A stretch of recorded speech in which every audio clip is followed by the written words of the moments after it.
ఓం doctor Venkata Chaganti గారికి నమస్కారములు sir. సృష్టికర్త అవతారం దాల్చుతాడా? వేదం ఇలానే చెప్పిందా సార్? డాక్టర్ సార్, పురాణాలు ప్రమాణమా, వేదం ప్రమాణమా చెప్పండి సార్ ప్లీజ్. ఓం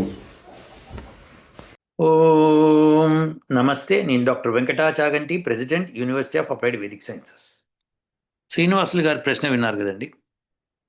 ఆయన శ్రీనివాసు, మొట్టమొదట ఎప్పుడూ కూడా వీడియో చేసేటప్పుడు నీ పేరేంటి, నువ్వు ఎక్కడి నుంచి ఈ మెసేజ్ పంపిస్తున్నావు అనే విషయం స్పష్టంగా చెప్పాలి. చెప్పి ప్రశ్నని తాజాగా మెల్లగా అడగాలి.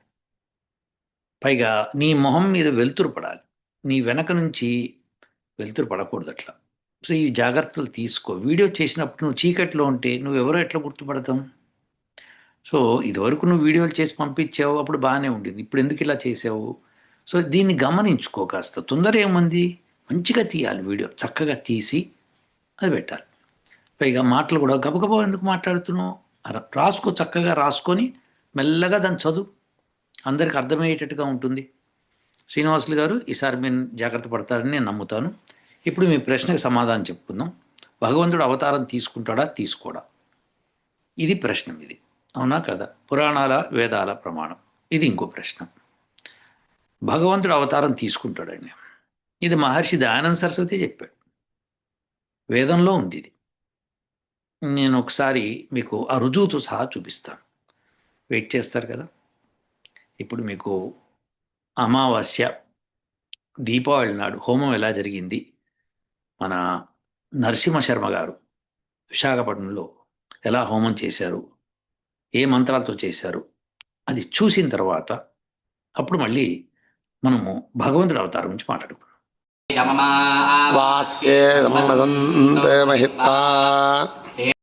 దేవా అకృణ్వన్ భాగదేయమమావాస్యే తోమహిత్వా నానో యజ్ఞం మహిప్రహి విశ్వవారే రయన్నో ధేహి శుభగే సువీరం స్వాహా అమావాస్యా ఇదన్న మమ. ఓం యత్తే దేవా అకృణ్వన్ భాగదేయ వాస్యే సంవసంతో మహిత్వా తేనానో యజ్ఞం బ్రూహి విశ్వవారే రజన్నో శుభగే సువీరం స్వాహా అమావాస్యా ఇదన్న మమ. ఓం యత్తే దేవా అకృణ్వన్ భాగదేయ మమాస్యేమతో మహిత్వా తేనానో యజ్ఞం బ్రూహి విశ్వవారే రజన్నో దేహి శుభగే స్వాహా అమావాస్యా ఇదన్న వాస్యే సంవసంతే మహిత్వా మయి దేవా ఉభయే సాధ్యాశ్చేంద్రజ్యేష్ఠా సముగచ్చంతి సర్వే స్వాహా అమావాస్యా ఇదన్న మమ. అహమేవాస్మ్యామావాస్యా వసంతి సుకృతో మయీ మే. మయి దేవా ఉభయే సాధ్యాశ్చేంద్రజ్యేష్ఠా సముగచ్చంతి సర్వే స్వాహా అమావాస్యాయై ఇదన్న మమ. అహమేవాస్మ్యామావాస్యా వసంతి సుకృతో మయీ మే. మయి దేవా ఉభయే సాధ్యాశ్చేంద్రజ్యేష్ఠా సముగచ్చంతి సర్వే స్వాహా అమావాస్యాయై ఇదన్న మమ. అహమేవాస్మ్యామావాస్యా వసంతి సుకృతో మయీ మే. మయి దేవా ఉభయే సాధ్యాశ్చేంద్రజ్యేష్ఠా సముగచ్చంతి సర్వే స్వాహా అమావాస్యా ఇదన్న మమ. तमुत्तरं कृत्वा नो मन्योधामेद्येति महाधनस्य पुरोहितं सृज स्वाहा मन्युर्देवतायै तन्नमः संसुष्ठं धनमभयं समाकृतमस्मभ्यं दत्तां वरुणस्य मन्युः भियं ददानाहृदये च यत्र पराजतासो अपनलयन्तां स्वाहा मन्युर्देवतायै तन्नमः धन्मना का धन्मना जञ्जयेम धनमना तीव्रा सबदो जयेम धनुष्शत्रोरपकामं गृणोति धन्मनः सर्वा प्रतिशो जयेम स्वाहा मन्युर्देवतायै तन्नमः यस्ते मन्यो विदद्भद्रताजका भगवः जाते धात्रगो है तजो नमत्पन्नवन्ददा स्वाहा रुद्राय तन्नमः सहस्रधा बाहुः सभेतजहाता सामीशां भगवः प्राचीना मुखाकृति स्वाहा आर्द्रादे सहस्राण धात्रदोज रुद्राद भूम्यां जयजागो धात्रजो जने वदन्नमाननमः स्वाहा रुद्राय तन्नमः कर्मवे अन्तरिक्षे भवामधि तेषां सहस्रजोजने बधन्मान् तन्महि स्वाहा आर्द्रादे नैलग्रेवाचितकण्ठाः सर्वाधागमाजराः जयजागो धात्रजो जने वदन्नमाननमः स्वाहा रुद्राय तन्नमः नीलग्रीवाचितकण्ठादिवगं रुद्रा उपस्थिताः तेषां सहस्रजोजने बधन्मानि तन्महि स्वाहा आर्द्रादे जय वृक्षे जत्पञ्जरानीलग्रेभा विलोहिताः जयजागो धात्रजो जने वधन्माननमः स्वाहा रुद्राय तन्नमः नमोदजयत्तमुज्ये शं स्वाहा अदितिदन्नमः अदितिषोडचाक्षरेण षोडशस्तो बहुदजत्तमुज्ये शं स्वाहा अदितिदन्नमः प्रजापतिः सप्तादशाक्षरेण सप्तदशस्तो बहुदजत्तमुज्ये शं स्वाहा प्रजापतय इदन्नमः प्रजापतिः सप्तदशाक्षरेण सप्तदशस्तो समुज्ये शं स्वाहा प्रजापतय इदन्नमः प्रजापतिः सप्तदशाक्षरेण सप्तदशस्तो ममुदजयत्तमुज्ये शं स्वाहा प्रजापतय इदन्नमः प्रजापतिः सप्तदशाक्षरेण सप्तदशस्तो ममुदजयत्तमुज्ये शं स्वाहा इदन्नमः प्रजापतिः सप्तदशाक्षरेण सप्तदशस्तो ममुदजयत्तमुज्ये शं स्वाहा प्रजापतय देवादेव मन्युरोहोता मन्यं विषशैलदेवानचैर्या पाहिनो मन्योदपदाजो जा स्वाहा मन्युर्देवताय तन्नमः अभिः मन्योदपसत्तभिः यान्तपदाजो जा विजय शत्रूणो मित्रः वृत्रः ज्ञाभरात्पन्न स्वाहा मन्युर्देवताय तन्नमः अभ्यमन्योऽभिभूतो जातु जम्भोद्भामो विश्वजरजलसहुरिस्सः वानस्मास्वोजप्रतमाजुदेहि स्वाहा मन्युर्देवताय तन्नमः भागस्सन्नमपरे दोस्पदवक्त्रता तन्तवाः मन्याकुर्जिहीळाहं स्वातनोर्बलदेजाय मेहि स्वाहा मन्युर्देवताय तन्नमः अयं ते अश्वो मे हर्वान् प्रदेशेन सहुरविस्वधाजः मन्यो वज्रणिभमामावृत्स्वाहा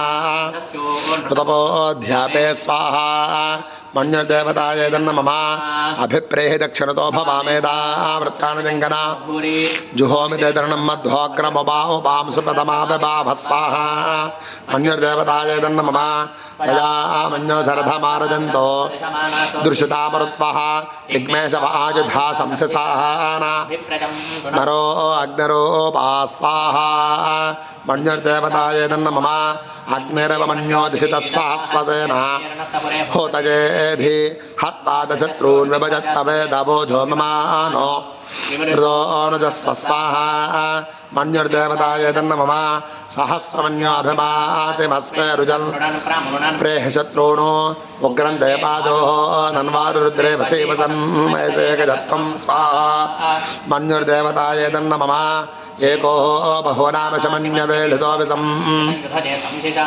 अकुरुत्तारुक्मया युजाभजञ्जमन्तं घोषो विजयाय कुल्महे स्वाहा मन्युर्देवताय तन्नमः विजयशकुचन्द्रजवानवप्रभो मन्यो अधिपापभेह प्रियन्ते नाम दहुरे गुणे मति विद्मातमुत्संयता बभूथ स्वाहा मन्युर्देवताय तन्नमः आभूत्याजहजाभद्रताय कसहो बभूतमुत्तरं कट्वा नो मन्योजहमेद्येति महाधनस्य पुरोहित संसृज स्वाहा मन्युर्देवताय तन्नमः संसुष्ठं धनमभयं दत्तां वरुण ప్రాణశ్చ మన్యుఃభియం దదానాహృదయేదత్ర పరా అపనలయంతాం స్వాహా ధన్వనాకా ధన్వనా జంజయమ ధనమనా తేవ్రా సమదో జయమ రవకామం కుణోద ధనవనా సర్వాః ప్రతిజోదయమ స్వాహా ఏదన్న మమ శాంతా పృథివీ సౌమంతరిక్షం జౌర్నో శివాదిశ ప్రదిశ ఉద్యుజో నాపో విశ్వద పరిపాంతి సర్వదశాంతి. సో మొట్టమొదట భగవంతుడికి మనం నమస్కారం పెట్టుకున్నాం. దీపావళి సందర్భంగా హోమం జరిగింది, బ్రహ్మాండంగా చేశారు. అలానే ఇప్పుడు భగవంతుడు అవతారం తీసుకుంటాడా? తీసుకుంటాడండి ఖచ్చితంగా. మరి ఇంతకాలం మీరు అవతారం తీసుకోడు అని చెప్పారు కదా అంటే తీసుకోడనే చెప్తున్నా ఇప్పుడు కూడా. అదేంటి? తీసుకుంటాడండి, కానీ మీరు అనుకునే అవతారం కాదు. ఇది విశేషం అన్నమాట. అవతారం తీసుకోవడం అంటే ఏమిటి అన్నది ఒకసారి చూద్దాం. భగవంతుడికి రూపం ఉందా? లేదు అంటుంది వేదం, కానీ ఉందని కూడా అంటుంది వేదం. సో రూపం ఎలా ఉంటుంది, రూపం ఎలా ఉండదు, ఇది మనం ప్రయత్నంతో తెలుసుకునే ప్రయత్నం చేద్దాం. వేద మంత్రాల సహాయంతోనే చెప్పుకుందాం. వేద మంత్రాలు ఏముంటున్నాయో చెప్పుకుంటే దాని అర్థం ఏంటో చెప్పుకుంటే అయిపోతుంది. సో ఇప్పుడు మీకు వేద మంత్రాలు చూపిస్తాను. యజుర్వేదం 31వ అధ్యాయం, పురుష సూక్తం.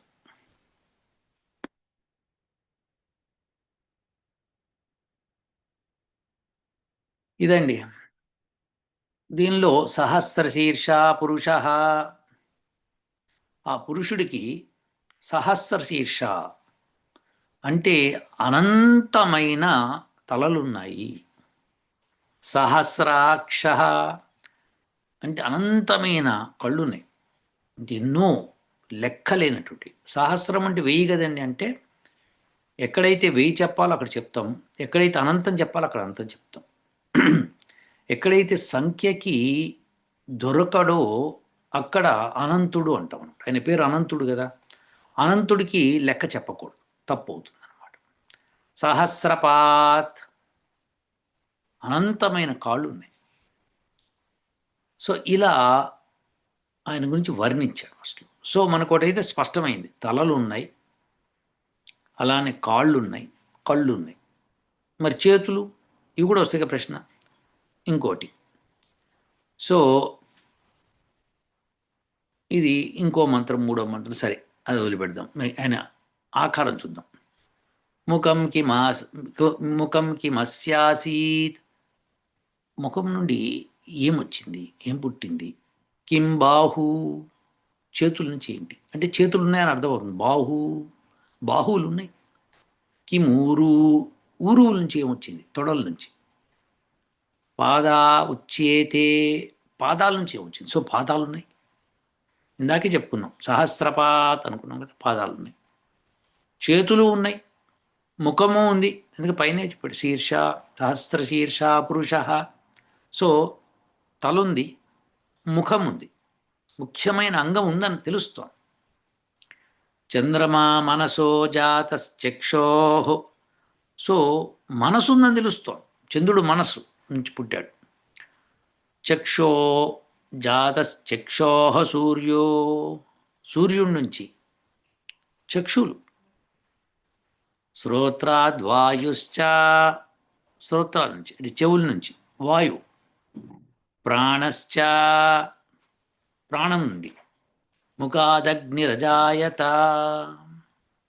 సో శ్రోత్రాద్ వాయుశ్చ అంటే చెవుల దగ్గర నుంచి గాలి. ప్రాణశ్చ, ప్రాణం. ముఖాత్ అగ్నిరజాయత, సో శ్రోత్రాత్ వాయుశ్చ ప్రాణశ్చ, సో వాయువు ప్రాణము. ముఖాద్ అగ్నిరజాయత, ముఖం నుంచి అగ్ని పుట్టింది. సో ముఖముందని తెలుస్తోంది, చెవులున్నాయని తెలుస్తోంది, కళ్ళున్నాయని తెలుస్తోంది, చంద్రుడు ఉన్నాడని, మనసుందని తెలుస్తోంది. సో ఈ పురుషుడికి విరాట్ పురుషుడు, పురుష సూక్తం ఇది. ఆ విరాట్ పురుషుడికి ఎన్ని ఉన్నాయని చెప్తుంది. సో రూపం తెలుస్తోంది మనకి. సరే చూద్దాం. నాభ్య ఆసీదంతరిక్ష, నాభి ఉంది. ఓకే, ఇది నాభి అన్నది ఒక అతి సూక్ష్మమైన ఆకాశం అన్నమాట. శీర్షోద్యౌః సమవర్తత. అవర్తత. అవర్తత అంటే బాగా వర్తించాడు. అంటే బాగా వర్తించాడు. అవర్తత వర్తించను. పద్భ్యాం భూమిర్దిశః. పద్భ్యాం. పద్భ్యాం అన్నది ద్వివచనం. సో భూమి, కాళ్ళు, ఆయన కాళ్ళు భూమి. దిశః శ్రోత్రాత్ తథా లోకాన్ అకల్పయన్. భూమిర్దిశః శ్రోత్రాత్. దిశలు ఆయన చెవులు. సో లోకాన్ అకల్పయన్, ఆ విధంగా లోకాలన్నింటినీ ఆయన పుట్టించాడు అనమాట, ఆయన తయారు చేశాడు. సో ఇప్పుడు స్పష్టంగా ఉంది, ఆయనకు ఓ రూపం ఉంది. ఓ ఇన్ఫైనైట్ తలలు ఉన్నాయి, ఇన్ఫైనైట్ కళ్ళు ఉన్నాయి, ఇన్ఫైనైట్ కాళ్ళు ఉన్నాయి అని ఇక్కడ పద్భ్యాం అన్నాడు. పద్భ్యాం భూమిర్దిశః. పద్భ్యాం అంటే ఇది ద్వివచనం. సో ద్వివచనం అంటే రెండు కాళ్ళు భూమి. ఆయన రెండు కాళ్ళు భూమి అన్నాడు. అంటే ఒక్కొక్క భూమి ఎన్ని ఇన్ఫైనైట్ భూములు ఉన్నాయో అన్ని భూములు ఆయన కాళ్ళు. ఎందుకంటే పైన సహస్రపాత్ అన్నాడు కదా, అదనమాట. సో శీర్ష్ణో ద్యౌః సమవర్తత. సో ఇప్పుడు నాభ్యాత్ ఆసీదంతరిక్షం. సో అంతరిక్షం ఏదైతే ఉందో ఆయన నాభి అంటే ఏమిటి? సూర్యుడికి భూమికి మధ్యలో ఉన్న ఖాళీ ప్రదేశం అంతా అంతరిక్షం. అది ఆయన నాభి అని చెప్తారు. ఇంకా వేదాహమేతం పురుషం మహాంతమాదిత్యవర్ణం. ఆయనకు వర్ణం ఉంది, రంగు ఉంది. ఏం రంగు అది? ఆదిత్యవర్ణం. సూర్యుడి రంగే ఆయనకి. సూర్యుడు ఏ రంగో చెప్పేసేయండి మీరు. అదే పరమాత్ముడు రంగు, అంటే ఆ విరాట్ పురుషుడు రంగు. సో ఆయన కాళ్ళు ఉన్నాయి, చేతులు ఉన్నాయి, మొహం ఉంది, ఉరువులు ఉన్నాయి, బాహువులు ఉన్నాయి, మనసు ఉంది, అగ్ని ఆయన కళ్ళున్నాయి, తర్వాత నాసికలున్నాయి, చెవులున్నాయి, నోరుంది, ఇన్ని చెప్పాడు ఆయన. సో ఆయనకు అన్ని అంగాలు ఉన్నాయి. మనిషికి ఉండే అంగాలన్నీ ఆయనకు ఉన్నాయి, ఆ విరాట్ పురుషునికి ఉన్నాయి. సో అది ఆయన రూపం. ఇప్పుడు అది కాకుండా ఇంకా చక్కగా శ్రీశ్చతే లక్ష్మీశ్చ పత్న్యా వహోరాత్రే. శ్రీ మరియు లక్ష్మి ఆయనకు పత్నులట. అహోరాత్రాలు, పార్శ్వే, పక్క భాగాలు. అంటే ఆయనకి రెండు భాగాలు చేస్తే ఒకటి పగలు, ఒకటి రాత్రి. నక్షత్రాణి రూపం. నక్షత్రాలన్నీ ఆయన రూపం. అశ్వినవ్యాత్తం. సో ఆయన తెరిచిన నోరు సూర్యచంద్రుల మధ్యలో ఉన్న ప్లేస్. ఇలా ఈ మంత్రంలో చక్కగా ఈ పురుష సూక్తంలో ఆ పరమాత్ముడి యొక్క వర్ణన జరిగింది, అంటే విరాట్ పురుషుడి యొక్క వర్ణన. సో ఆయన ఈ సృష్టి చేయకముందు ఎవరికీ తెలియదు. సృష్టి చేసిన తర్వాత ఆయనకి ఈ రూపం ఉంది, అదే అవతారం అయింది. ఆ అవతారమే ధర్మాన్ని నిలుపుతాం. అంటే ఏంటి? గ్రహాల్ని, నక్షత్రాల్ని, వేటి స్థానాలు అవి ఉంచటం, ఆ మెయింటైన్ చేయటం అంతా ధర్మం అయింది. సో మనుషులకి ఏం కావాలి, జంతువులకి ఏం కావాలి, అన్నిటినీ సమకూర్చడం ఆయన ధర్మం. అది ఆయన చేస్తుంది. సో ఆయన ఎవరు అన్నది, ఆయన రూపం ఏంటి అంటే ఇది ఆయన రూపం. ఆయన అవతారం ఇదే, ఇంతకు మించి అవతారం లేదు. ఈ అవతారం చెప్పిన తర్వాత ఇంకే అవతారాలు ఉండవు.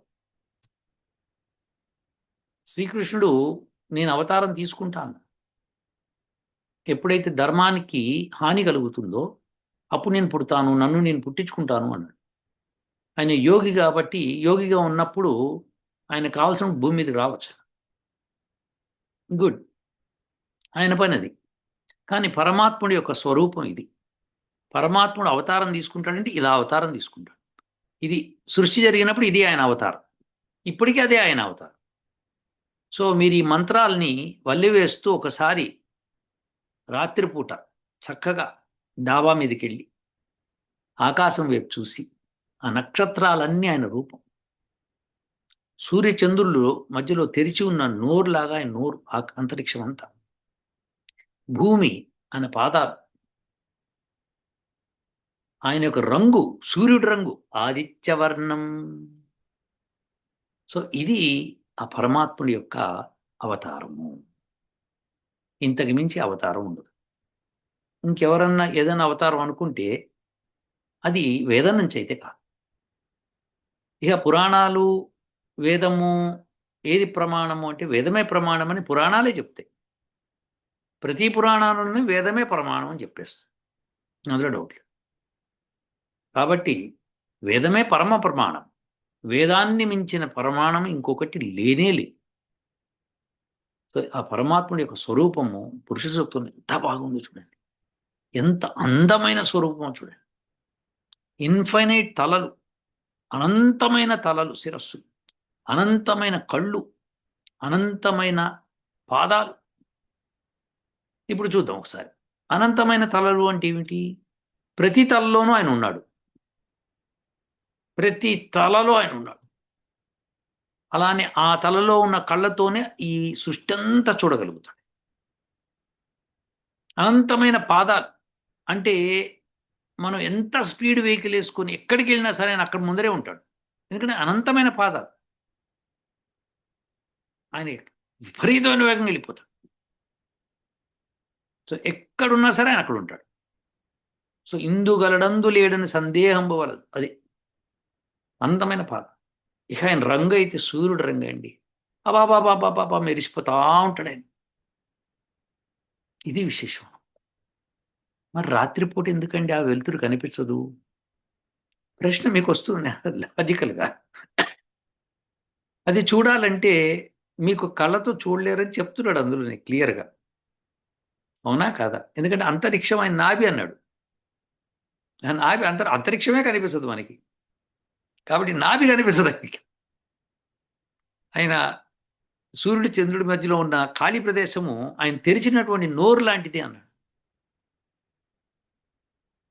తర్వాత ప్రకాశము, చీకటి రెండు ఆయనకు పార్శ్వాలు. ఎంత చీకటి ఉంటుందో అంతే వెలుతురు ఉంటుంది ఈ మొత్తం సృష్టిలో. ఇది ఒక అద్భుతమైన పాయింట్. ఎంత చీకటి ఉంటుందో అంత వెలుతురు ఉంటుంది. ఏ సైన్స్కి అందుతుందండి ఇది? ఎంత చీకటి ఉంటుందో అంత వెలుతురు ఉంటుంది. సో ఆయన యొక్క గొప్పతనం, ఆయన యొక్క స్వరూపము, ఆయన అవతారం అది. ఈ సృష్టి చేసినప్పుడు ఆయన ఆ అవతారం తీసుకుంటాడు. మళ్ళీ సృష్టి ముగించినప్పుడు ఆయన అవతారం చాలిస్తాడు. ఇలా పరమాత్ముడి యొక్క అవతారం చెప్పుకోవాలి. అది వేదం చెప్తుంది. సో అది విరాట్ స్వరూపుడి యొక్క స్వరూపం. అంటే ఈ సృష్టి మొత్తము ఒక విరాట్ పురుషుడు అనుకుంటే ఆయన స్వరూపం అది. అదే పరమాత్ముడు. ఆయన్నే మనం కొలవాలి, ఆయన్నే మనము ఉపాసించాలి అని చెప్పి వేదం చెప్తుంది. నాణ్య పంతాయనాయ విద్యతే. సో ఇంకొక మార్గం లేదు. సో ఇది వేదం చెప్పే విషయం అండి. నేను కొత్తగా చెప్తున్నది ఏం లేదు ఇందులో. అందరికీ తెలిసిన విషయం ఏది? పురుష సూక్తం అని చెప్పింది వేదం. చదవండి, చదివి దాన్ని ఇమాజిన్ చేసుకుంటే వచ్చే ఆనందము అంతా ఇంతకా. అది శ్రీనివాస్ గారు మీ ప్రశ్నకు సమాధానం. సో వేదమే పరమ ప్రమాణం. పురాణాలు మానవులు రాసినవి. వాళ్ళు ఏది పడితే అది రాసేశారు, ఏది పడితే అది యాడ్ చేశారు. వేదంలో ఒక మంత్రానికి ఇంకో మంత్రానికి విభేదం ఉండదు. పురాణాల్లో అనేకమైన విభేదాలు ఉన్నాయి. సో అది మానవులు రాశారు కాబట్టి కొంతమంది తెలియక తప్పులు చేశారు. అనంత మాత్రం అందులో మంచి విషయాలు లేవా అంటే అద్భుతమైన విషయాలు ఉన్నాయి పురాణాలు. కానీ అది ఫిల్టర్ చేయగల శక్తి మీకు ఉండదు, ఎందుకంటే వేదం చదవలేదు. వేదం చదివిన వాళ్ళకి మటుకు అది ఫిల్టర్ చేసుకునే స్కోప్ నుంచి చెడుని తీసేస్తారు, మంచిని పెట్టుకుంటారు. సో ఇదండి శ్రీనివాస్ గారు మీ ప్రశ్న సమాధానం. సో భగవంతుడికి అవతారం ఉంది.